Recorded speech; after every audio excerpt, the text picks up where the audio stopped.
وأصحابه وأزواجه وذرياته وأهل بيته وعلماء ملته أجمعين أما بعد فأعوذ بالله من الشيطان الرجيم بسم الله الرحمن الرحيم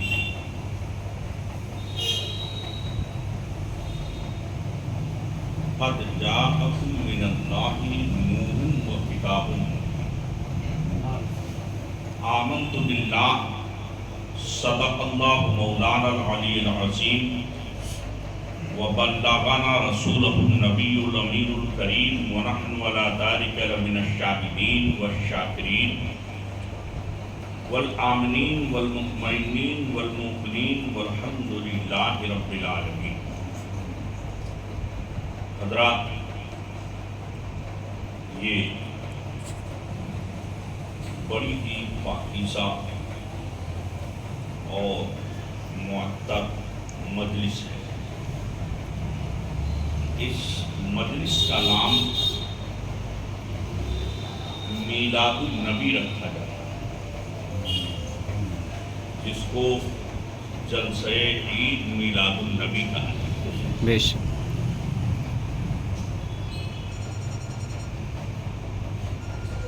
اس کی بے شمار برکتیں.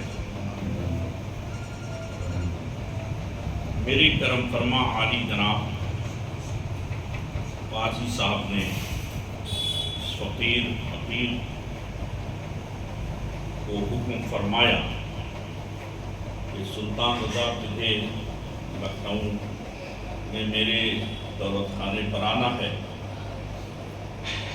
کافی دن پہلے اس فقیر نے وعدہ کیا اور اللہ تبارک تعالیٰ نے وعدہ نبھا کیا. اللہ تعالیٰ اور اس کے رسول اگر نہ چاہیں تو آدمی کچھ بھی نہیں کر سکتا. اسی مجلس یعنی میلاد النبی صلی اللہ تعالیٰ علیہ وسلم کے موضوع پر میں نے قرآن مقدس کی ایک آیت کریمہ تلاوت کرنے کا شرف حاصل کیا. اس کی روشنی میں کچھ عرض و معروض سے پہلے آئیے ہم اور آپ اس مجلس کو اور منور اور اپنے دل کو روشن، دل و دماغ کو تر و تازہ اور ایمان کو گلے گلزار بنانے کے لیے مدینے کے تاجدار، عرب کے ناقہ سوار، دونوں عالم کے مالک و مختار، سید ابرار و اخیار حضور احمد مجتبی محمد مصطفیٰ صلی اللہ تعالی علیہ وسلم کی بارگاہ میں درود پاک کا ہدیہ پیش کرنے اور پڑھنے بابا سے بلند سیدنا و مولانا محمد طب القلوب و دوائها وعافیت الابدان و شفائها ونور الابصار و ضیائها وآلہ واصحابہ وبارک وسلم. صلاۃ و سلام علیک یا رسول اللہ، علیک الصلاۃ والسلام. ابھی ہمارے دوست عالم وارسی صاحب کے صاحبزادے میلاد رسول صلی اللہ علیہ وسلم پڑھ رہے تھے.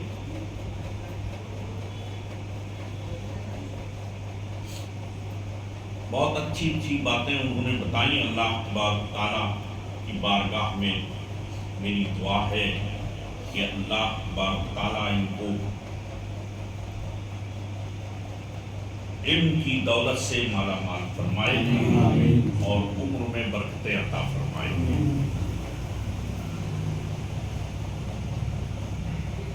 انہوں نے ایک بات یہ فرمائی کہ سرکار کے ذکر سے، میلاد کی محفل سے ہمارے دل روشن تھے، لوگوں نے بجھا دیا.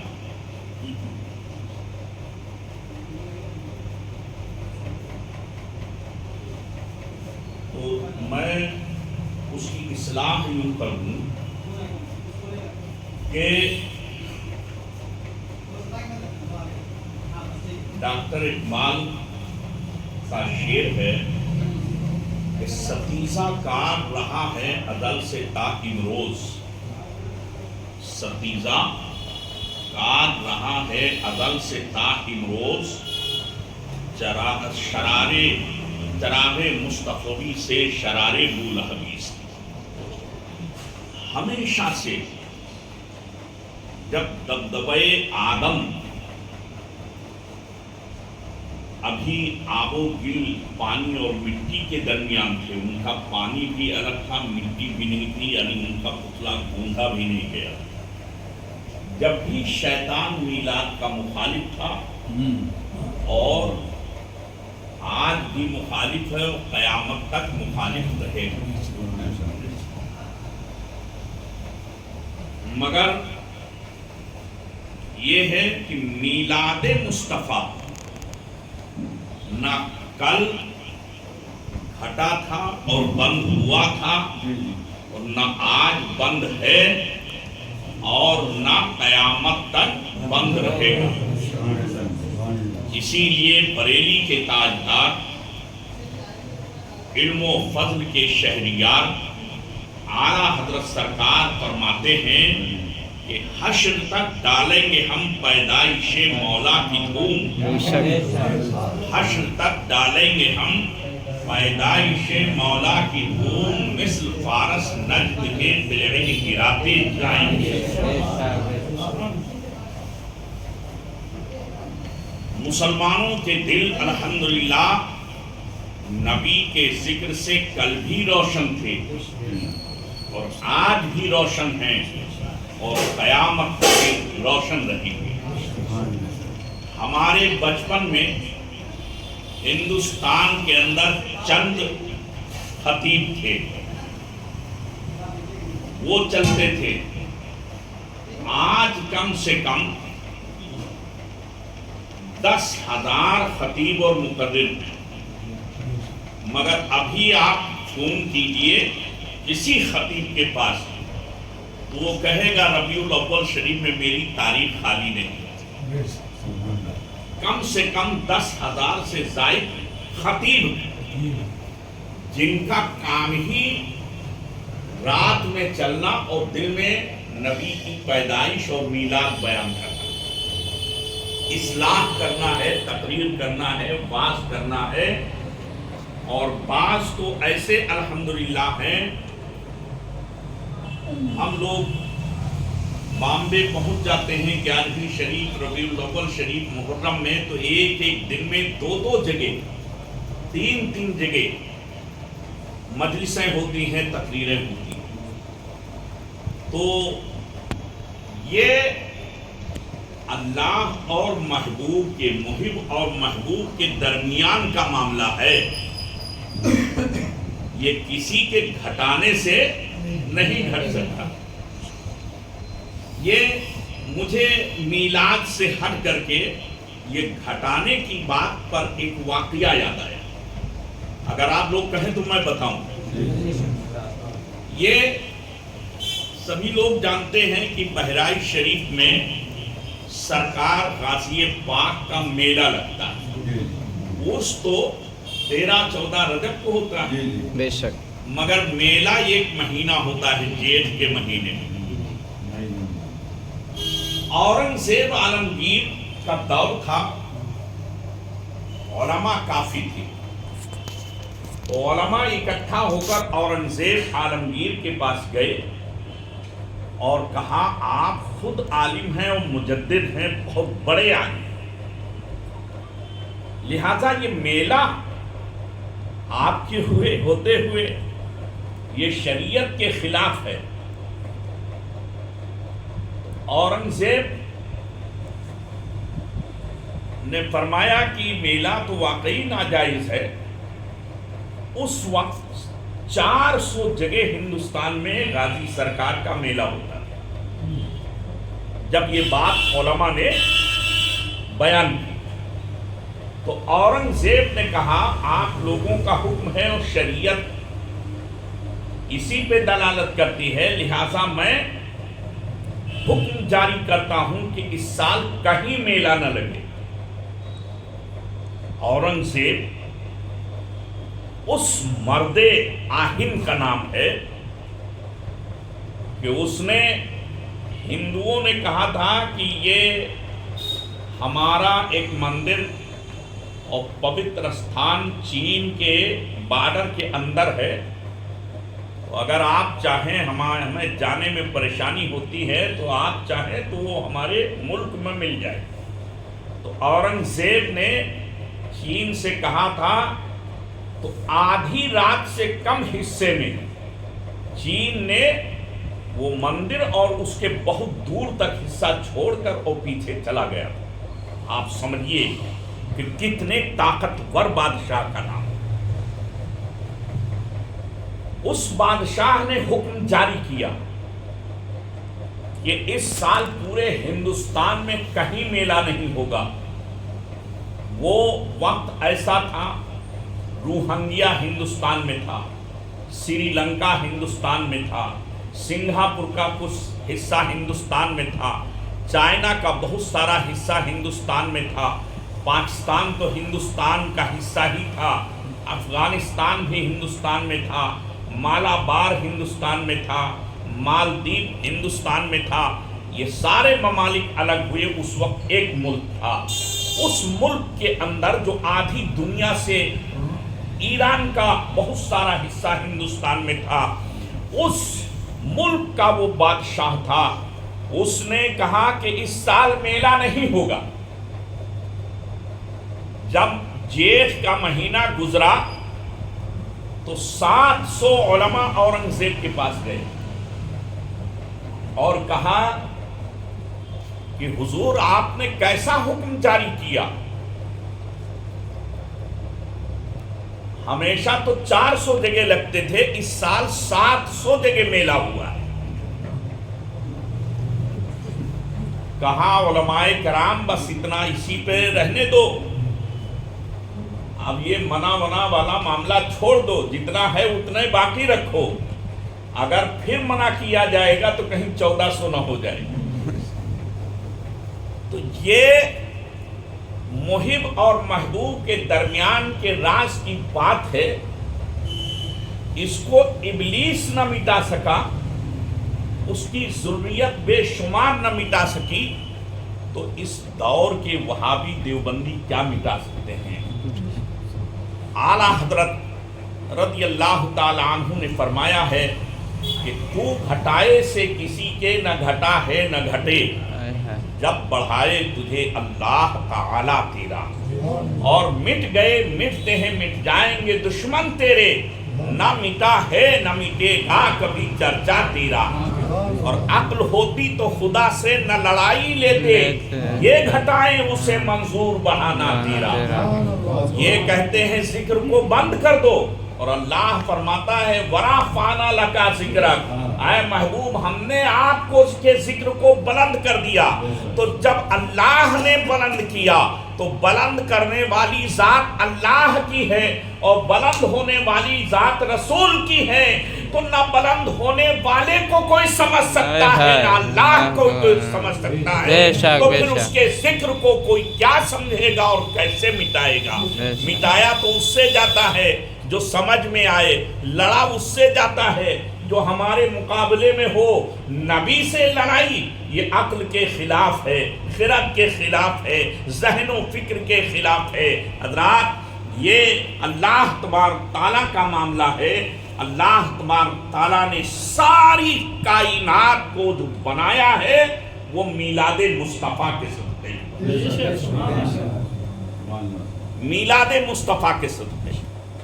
اور جب عرش اعظم کو بنایا تو ابھی نہ جنات تھے نہ انسان تھے، صرف فرشتے تھے یا نہ ملائکہ تھے، قدسیاں تھیں، اور انبیاء کرام کی ارواح تھی، روحوں کو اللہ نے پیدا فرمایا۔ تو عرش اعظم پہ آج کل یہ کہتے ہیں کہاں لکھا ہے؟ قرآن میں دکھا دو۔ آپ بتائیے قرآن میں ہر چیز کا بیان ہے، مگر بیان اجمالی ہے۔ کیا ہے؟ اجمالی بیان۔ اگر تفصیل قرآن میں بیان کی جاتی تو ہزاروں جلدیں ہوتی، مگر اس کے باوجود بھی تفصیل پوری نہ ہوتی۔ ہزاروں نسخے ہوتے، جیسے بے شمار مفسرین کرام نے قرآن کی تفسیر لکھی، تشریح لکھی، مگر آج تک پوری نہ ہوئی۔ اسی لیے تو لکھی ہی جا رہی ہے۔ بولو، لکھی جا رہی ہے کہ نہیں لکھی جا رہی؟ کوئی 30 جلدوں میں، کوئی 50 جلدوں میں، کوئی 40 جلدوں میں، کوئی 20 جلدوں میں، کوئی 25 جلدوں میں، کوئی 10 جلدوں میں تفسیر لکھی گئیں، اور کل بھی لکھی گئیں، آج بھی لکھی گئیں، اور قیامت تک لکھی جاتی رہیں گی قرآن کی تفسیر۔ مگر تفسیر جو ہے وہ سمجھ میں نہیں آئے گی کہ کتنی تفسیر ہے۔ اس کی مثال آپ یوں سمجھیے، بہت مختصر اعتبار سے، کہ جیسے آپ کسی ڈاکٹر کے پاس جائیں، خدا نہ کرے آپ جائیں، اللہ تعالیٰ آپ کو محفوظ رکھے، کوئی مریض جائے، اس کو بیماریاں آج کل ہوتی ہیں، گیس کی، افارہ کی، بلڈ پریشر کی، شوگر کی، تمام امراض ہوتے ہیں۔ تو مریض پوچھتا ہے ڈاکٹر صاحب سے کہ سر، ڈاکٹر صاحب میرا پرہیز بتا دیجیے۔ تو وہ کہتا ہے، اس کا کوڈ ورڈ ہے، جیسے یہ ہمارے بابو جی بیٹھے ہوئے ہیں، تو جب یہ کوڈ پر کھڑے ہوتے ہیں جج کے سامنے تو کوڈ ورڈ استعمال کرتے ہیں، وہ عام آدمی کی سمجھ میں نہیں آتا۔ کوڈ ورڈ اس کا ہوتا ہے ڈاکٹر کا کہ آپ جو ہے تیز مرچ مسالہ، چکنا، تلی بھنی چیزوں سے پرہیز کیجیے۔ بولیے، یہی کہتا ہے کہ نہیں؟ سب سے یہی کہتا ہے۔ اب اگر وہ تفصیل اس کی لکھے تو 2 دن تک لکھتا رہے گا جب بھی نہیں پوری ہوگی۔ یہ 4-5 چیزیں چھوڑ کر کے آپ کچھ کھائیے، ہری ساگ سبزی کتنی ہے اتنے اس کے اقسام، سبزیوں کے اقسام، دالوں کے اقسام، تمام چیزوں کھانوں کے اقسام، وہ کہاں تک بتائے گا؟ بس وہ مختصر بتا دیتا ہے، اس کا کوڈ ورڈ ہوتا ہے۔ اب وہ بتا دیا کہ یہ نہ کھائیے، باقی آپ سب کھائیے، نارمل کھانا کھائیے۔ ایک جملہ یہ ہوتا ہے، یہ نہ کھائیے، نارمل کھانا کھائیے، بس 2 جملوں میں وہ ساری باتیں بتا دیتا ہے۔ اب گھر میں کوئی آئے اور یہ کہے کہ ڈاکٹر نے یہ تو نہیں کہا ہے کہ چربی نہ کھاؤ، اور بکرے کے گوشت کی چربی نکال کے اور وہ پکا کے کھا لے، تو موت اس کو آ جائے، اگر اٹیک ہو جائے تو کہے ڈاکٹر نے بتایا نہیں تھا ورنہ میں نہ کھاتا۔ تو غلطی ڈاکٹر کی ہے کہ اس کے سمجھنے کی ہے؟ بولیے، اس کے سمجھنے کی ہے کہ نہیں؟ ایسے قرآن مقدس میں کوڈ ورڈ آیا ہے، اور کوڈ ورڈ کو اجمال آیا ہے، جس کو اجمال کہیں گے عربی کے اندر، اجمالی خاکہ آیا ہے، اور اس اجمال کو حدیث پاک میں نبی کریم نے اپنی پوری زندگی اس کی تشریح کی، پھر صحابہ کرام نے اس حدیث پاک کی تشریح کی، پھر تابعین نے اس حدیث کی، ان کے تشریح کی، پھر ائمہ مجتہدین نے اس تشریح کی، اس کے بعد آج تک علماء اس کی تشریح کر رہے ہیں اور قیامت تک کرتے رہیں گے، مگر قرآن کے اجمال کی تشریح پوری نہ ہوئی ہے اور نہ ہو پائے گی۔ بے شک سبحان جب تک کہ سورج نکلتا رہے گا، جب تک کہ غروب ہوتا رہے گا، جب تک کہ چاند کی چاندنی رہے گی، جب تک کہ آسمان کی بلندی رہے گی، جب تک کہ زمین کی پستی رہے گی، جب تک کہ نسیم سحری کا خرام رہے گا، جب تک کہ کلیوں کا تبسم رہے گا، جب تک کہ پھولوں کا قہقہا رہے گا، جب تک کہ بہاروں میں باغ بن رہے گا، اللہ تبارک تعالیٰ قرآن کی تشریح کراتا رہے گا، لوگوں کو سمجھاتا رہے گا۔ بے شک سبحان اللہ۔ اللہ تبارک تعالیٰ نے اس وقت جب صرف روحوں کو پیدا کیا تو اللہ تبارک تعالیٰ نے فرمایا کہ عرش پر سب لوگ جمع ہو جاؤ۔ فرشتوں نے کہا اللہ کیا کرنے جا رہا ہے تو؟ کہا میں اپنے محبوب کا میلاد پڑھوں گا۔ سبحان اللہ، اپنے محبوب کا میلاد پڑھوں گا۔ جب انسان ابھی وجود میں نہیں آیا، آدم کا پتلا بھی تیار نہیں ہوا، تو قرآن نے فرمایا ہے کہ اللہ نے اپنے محبوب کا میلاد پڑھا۔ آج قاضی صاحب نے میلاد منایا ہے اپنے گھر میں، اور یہ زمین سے لگی ہوئی چیز ہے، مگر اللہ نے عرش اعظم پہ میلاد منایا۔ آج یہ نمازی پرہیزگار اور بڑے مقدس پاک صاف لوگ ہیں، مگر اللہ نے فرشتوں کے جھرمٹ میں اور انبیاء کرام کی روحوں کو جمع کیا اور اللہ نے میلاد پڑھا۔ اس میلاد کو تیسرے پارے کے اندر قرآن یوں فرماتا ہے وَإِذْ أَخَذَ اللَّهُ مِيثَاقَ النَّبِيِّينَ لَمَا آتَيْتُكُم مِّن كِتَابٍ وَحِكْمَةٍ ثُمَّ جَاءَكُمْ رَسُولٌ مُّصَدِّقٌ لِّمَا مَعَكُمْ لَتُؤْمِنُنَّ بِهِ وَلَتَنصُرُنَّهُ قَالَ أَأَقْرَرْتُمْ وَأَخَذْتُمْ عَلَىٰ ذَٰلِكُمْ إِصْرِي قَالُوا أَقْرَرْنَا قَالُوا فَاشْهَدُوا وَأَنَا مَعَكُمْ مِنَ الشَّاهِدِينَ۔ سبحان اللہ، بے شک سبحان اللہ۔ قرآن مقدس کی تیسرے پارے کی آیت ہے، بڑی تفصیل سے اللہ نے میلاد پڑھا ہے، میلاد رسول۔ فرشتوں کے جھرمٹ میں انبیاء کرام کی ارواح موجود تھیں۔ سرکار صلی اللہ علیہ وسلم کا جب تمام ارواح انبیاء کرام اور رسولان اعظام کو اللہ نے جمع کیا، کتنا آج یہ کتنے 20 25 30 لوگ ہیں، مگر اس وقت 1,24,000 یا 2,24,000 انبیاء کرام کی ارواح تھی، اور اربوں سنکھوں جن کی کوئی حد اور حساب نہیں، اتنے فرشتے موجود تھے، اور اللہ ان کے بیچ میں اپنے محبوب کے نور کو جلوہ گر فرمایا، موجود کیا۔ صحابہ اور انبیاء کرام نے عرض کیا اللہ یہ کس پیارے کا نور ہے کہ جس کے نور کے جلوے سے ہم لوگوں کے نور بجھے جا رہے ہیں۔ اعلیٰ حضرت فرماتے ہیں بجھ گئی جس کے آگے سبھی مشعلیں، بجھ گئی جس کے آگے سبھی مشعلیں، شمع وہ لے کر آیا ہمارا نبی، وہ شمع روشن ہوا، سب کے نور سارے انبیاء کرام کے مندمج ہو گئے، بجھنے لگے، جیسے آپ چراغ جلا کے رکھتے ہیں یا چاند و سورج ہوتا ہے، سب چمکتے ہیں، مگر جب سورج نکلنے والا ہوتا ہے تو سب چھپ جاتے ہیں اس کے جلوے میں۔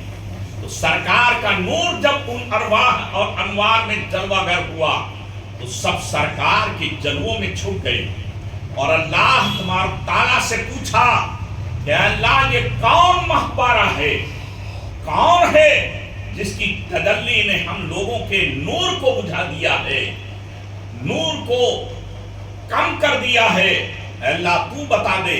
وہ اللہ تبارک تعالیٰ فرماتا ہے یہ میرے محبوب کا نور ہے۔ سبحان اللہ، یہ میرے محبوب کا نور ہے۔ اور آئے انبیاء کرام وَإِذْ أَخَذَ اللَّهُ مِيثَاقَ النَّبِيِّينَ، انبیاء کرام سے سرکار سے اللہ فرماتا ہے اے محبوب آپ یاد کیجئے وہ وقت جب تمام انبیاء کرام اور رسولوں سے میثاق لیا گیا تھا، یعنی وعدہ کرایا گیا کہ اے انبیاء کرام اور رسولان اعظام سنو، تم کو میں نے جمع اس لیے کیا ہے کہ میں تمہیں چنوں گا نبوت کے لیے، رسالت کے لیے، اور تمہیں کتاب دے کر، نبوت دے کر، رسالت دے کر دنیا میں بھیجوں گا ہدایت کے لیے۔